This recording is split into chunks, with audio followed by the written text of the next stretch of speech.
Pengamanan kantor Komisi Pemilihan Umum Kabupaten Maluku Tenggara di Jalan Soekarno-Hatta semakin diperketat. Hal tersebut guna mengantisipasi demonstrasi masa paslon nomor urut 01 Martinus Sergius Ulukianan, Ahmad Yani Rahawarin. Pantauan tribunambon.com, Jumat 6 Desember 2024 dua jalur di kawasan tersebut nampak sepi, pasalnya 10 meter dari kantor KPU telah diblokade menggunakan kawat duri setinggi 2 meter. Sementara akses jalan masuk, dari depan gedung logistik yang bersebelahan dengan kantor KPU ditutup rapat, hanya satu akses jalan yang dibuka.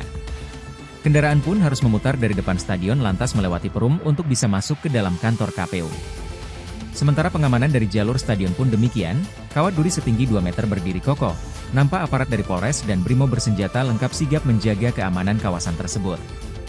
Kabaops Polres Malra, AKP Herman mengatakan, sekitar 300 personel TNI Polri dikerahkan untuk pengamanan proses pleno rekapitulasi suara.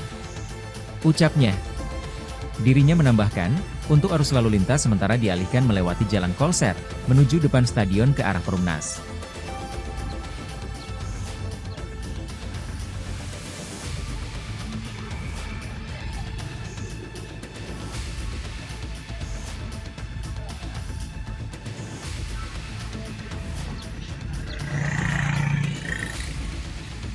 Download Tribun X sekarang, menghadirkan lokal menjadi Indonesia.